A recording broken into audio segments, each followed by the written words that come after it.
Assalamualaikum warahmatullahi wabarakatuh. Bertemu kembali bersama saya Syaiful Andri Pohan, calon guru penggerak angkatan 9 dari SMK Negeri 4 Kota Tebing Tinggi, Provinsi Sumatera Utara. Video ini adalah contoh penerapan segitiga restitusi dalam menyelesaikan permasalahan murid di sekolah kami. Apa itu segitiga restitusi? Segitiga restitusi adalah sebuah proses dialog yang dilakukan oleh guru sehingga murid dapat lebih mandiri dan bertanggung jawab. Terdapat 3 tahapan dalam segitiga restitusi. Yang pertama, menstabilkan identitas. Yang kedua, validasi tindakan yang salah. Dan yang terakhir adalah menanyakan keyakinan. Tahap menstabilkan identitas. Kami berprinsip bahwa membuat kesalahan adalah bagian dari proses pembelajaran yang nantinya akan mengubah identitas gagal ke identitas sukses. Selanjutnya, dalam validasi tindakan yang salah, kami berprinsip bahwasannya setiap perilaku berupaya memenuhi kebutuhan tertentu. Guru akan bergeser dari pemikiran stimulus respon menjadi proaktif, sehingga dengan mengenali dan mengakui kebutuhan murid akan dapat memperbaiki hubungan dengan murid. Tahapan terakhir adalah menanyakan keyakinan. Dalam tahap ini, murid diberikan pertanyaan-pertanyaan bermakna untuk memunculkan motivasi secara intrinsik sehingga mampu mengkaitkan keyakinan mereka dengan tindakan yang salah. Dalam kasus yang pertama, Claudia tidak terima sering dijahili oleh Hamas. Ia marah dan tidak bisa menahan emosinya sehingga membalas tindakan Hamas secara kasar. Berikut adalah skenario penyelesaian masalah menggunakan segitiga restitusi. Waalaikumsalam warahmatullahi wabarakatuh, Claudia. Iya Claudia sehat-sehat aja kan? Alhamdulillah Pak, saya baik aja. Kenapa ya Pak? Oke, gini Claudia. Tadi Bapak dapat laporan nih dari ketua kelas bahwasannya Claudia ini habis berantem nih dengan Hamas. Kira-kira kenapa ya Claudia? Ya Pak, menurut saya kesel banget sama si Hamas Pak, karena dia tuh selalu ganggu teman kelas Pak. Pernah kan Pak, waktu itu buku saya tuh disembunyikan dia Pak, baru sampai istirahat kedua baru dipulangkan dia Pak. Gimana saya nggak kesal Pak? Subhanallah. Itu setelah dia buat itu Pak, nggak ada merasa bersalah gitu Pak pendapannya Pak. Oh gitu ya. Subhanallah. Wajar ya kalau Claudia marah sama teman-teman. Kalau saya di posisi kamu pun nggak enak juga sih kalau saya diganggu. Nah terus apa yang Claudia lakukan terhadap Hamas nih? Saya dan teman-teman saya yang lain Pak marah banget sama dia Pak, tapi tanpa disadari juga kan Pak. Iya. Saya buang tuh sepatu sama tasnya ke dalam parit Pak. Oh, dibuang sepatu dan tasnya. Kalau kayak gitu kan Claudia, pasti Claudia ini kan punya alasan yang kuat nih. Boleh tahu nggak apa alasannya? Ya Pak, saya dan teman yang lain tuh merasa jengkel Pak. Kayaknya dia ini bisa dibiarkan gitu loh Pak, karena kalau kami biarkan ini Pak, si Hamas ini semakin ada aja yang lakukan dia gitu Pak. Kayak dia nggak pernah bosan mengganggu orang ya Pak. Oke, wajar sih ya kalau begitu Claudia kesal sama teman-teman. Nah, Bapak ini sebenarnya paham nih bahwasannya tindakan Claudia teman-teman ini kira-kira kan nggak lebih buruk nih sama si Hamas nih, karena kan membuang gitu kan, atau melakukan tindakan balasan kalau sudah dijangkau. Nah, kalau gitu menurut Claudia nih, membuang tas dan sepatu Hamas ke parit kira-kira sesuai nggak dengan keyakinan kelas yang telah kita sepakati kemarin? Tidak Pak. Tidak ya. Berarti tidak ya. Nah, berarti menurut Claudia, keyakinan kelas apa yang tidak Claudia patuhi dengan membuang tas dan sepatu Hamas ke parit? Yang tidak saya patuhi saling menghargai dan menghormati sesama teman sih Pak. Oke, benar begitu deh. Menurut Claudia nih, menghormati sesama teman itu penting atau tidak? Sangat penting Pak. Sangat penting ya. Kalau menurut Claudia itu penting, kira-kira keyakinan apa yang harus Claudia lakukan waktu pada saat marah? Pastinya Pak, saya harusnya tuh harus lebih sabar lagi gitu Pak. Ya, harus sabar lagi ya. Harus lebih sabar lagi. Benar Claudia. Kira-kira Claudia dan teman-teman nih mau memperbaiki masalah ini nggak kira-kira? Sedia Pak, saya dan teman-teman saya yang lain tuh sedia bertanggung jawab atas kesalahan yang saya perbuat tadi. Oke deh, karena Claudia sudah tanggung jawab dan bersedia memperbaiki masalah. Kira-kira memperbaiki masalah ini apa yang akan Claudia lakukan untuk kedepannya? Yang saya lakukan, saya harus lebih sabar dan amarah sih Pak, biar nggak meledak gitu Pak. Kalau ada yang menunggu, sebaiknya saya laporkan saja ke guru atau ke ruang BK.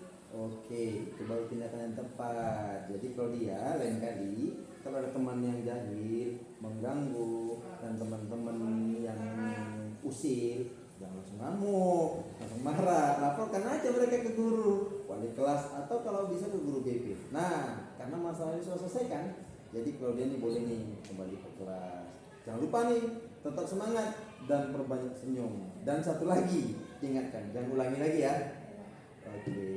Terima kasih ya Pak, saya izin kembali ke kelas. Ya, silakan. Assalamualaikum warahmatullahi wabarakatuh. Saya Claudia Gata Manuru, siswi dari kelas 11 ATP 1. Di sini saya sangat berterima kasih kepada guru yang telah mengajak saya berdiskusi, dan di sini saya belajar tentang cara mengendalikan emosi saya dan amarah terhadap teman sekelas.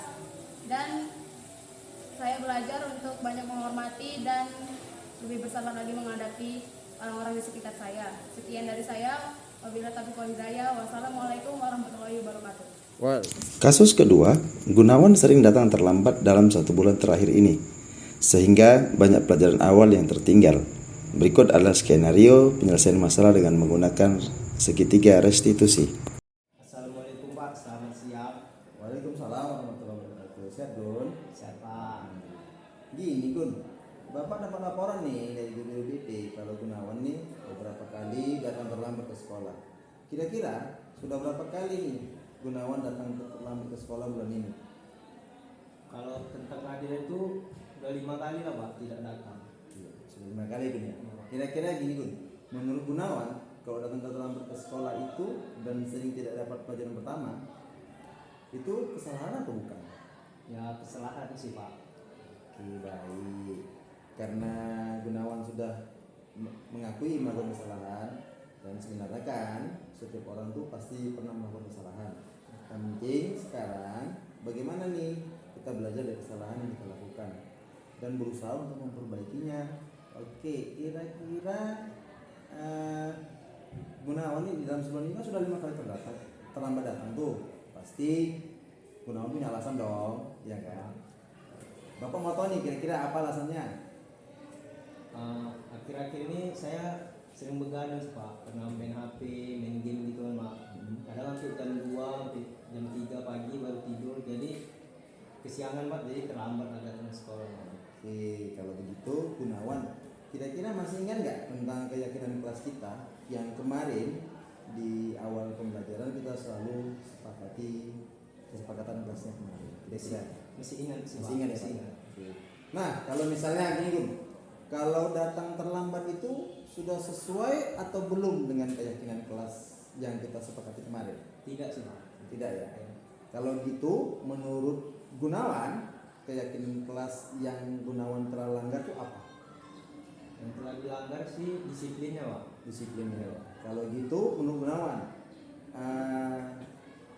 disiplin berarti ya? Oke, disiplin itu penting nggak kira-kira? Penting sih Pak, karena kan saya kalau misalnya saya disiplin pasti saya tidak terlambat datang gitu Pak. Iya. Terus Kayak kita menghargai waktu nggak? ya, kira-kira? menghargai waktu. Iya, betul. Tapi sisi jalan menghargai waktu juga Pak. Iya, berarti betul ya, Gun ya. Menghargai waktu itu penting ya Gun, karena sangat bermanfaat nih sama kita. Apalagi coba kita bandingkan ya menghargai waktu dengan kita menghargai orang lain, gitu kan. Apalagi kita menghargai orang lain yang berada di sekitar kita. Sudah gitu, kalau karena kamu terlambat nih banyak nih tugas-tugas yang nggak selesai, menumpuk. Jadi karena tugas-tugas itu nggak selesai nih, kita nih nggak peduli nih dengan tugas ataupun dengan perasaan orang lain. Kira-kira Gun, kamu menyesal nggak kira-kira? Kok menyesalnya pasti menyesal Pak, karena kan udah terlambat datang, baru tidak dapat pelajaran pertama dari yang guru yang masuk. Dan pelajaran pertama. Mantap. Berarti kamu sudah meminta maaf nih, bagus nih. Gunawan sudah belajar untuk melakukan untuk meminta maaf. Kalau gitu, kira-kira apa yang perlu Gunawan lakukan supaya tidak datang terlambat lagi? Ya, saya usahakan mengurangi kayak main handphone di malam hari kan Pak, saya kurangi. Baru gimana ya? Dan Jangan terlambat tidur. ya Karena sampai jam 2 ya, juga. jadi kan terlambat tidur. Iya. Jadi nanti saya kurangi sehingga tidak terlambat tidur lagi Pak. Oke, mantap. Nah sekarang Gunawan kira-kira kita ini sudah punya solusinya nih. Gunawan mengurangi main game, Gunawan nanti supaya lebih cepat tidur lagi. Oke, kalau gitu nanti kita akan undang bapak atau ibu Gunawan supaya ini bisa bekerja sama untuk mengingatkan Gunawan supaya tidak main HP lagi, dan kalau usahakan dikurang-kurangi dan supaya Gunawan bisa bangun lebih pagi lagi. Oke, bisa kira-kira? Bisa. Oke, sekarang kalau sudah seperti itu dan sudah jelas nih apa permasalahannya dan sudah jelas solusinya, dan Gunawan juga masih ada tugas-tugas yang belum dikerjai, apalagi sudah 5 kali terlambat kemarin, silakan dikerjakan ya Gun. Iya, oke. Ya Pak, minta maaf ya Pak, izin mau ke kelas sekarang Pak. Assalamualaikum warahmatullahi wabarakatuh. Waalaikumsalam warahmatullahi wabarakatuh. Assalamualaikum warahmatullahi wabarakatuh. Perkenalkan, nama saya Gunawan. Saya dari kelas 11 ATP 1. Saya ingin mengucapkan terima kasih kepada Bapak Guru yang telah mengajak saya berdiskusi agar memberikan solusi atas permasalahan yang saya lakukan. Kedepannya saya tidak akan terlambat lagi, dan kedepannya saya akan lebih bangun cepat dan disiplin. Wabillahi taufik wal hidayah. Wassalamualaikum warahmatullahi wabarakatuh. Terima kasih sudah menyaksikan video ini dan semoga menginspirasi. Salam dan bahagia. Assalamualaikum warahmatullahi wabarakatuh.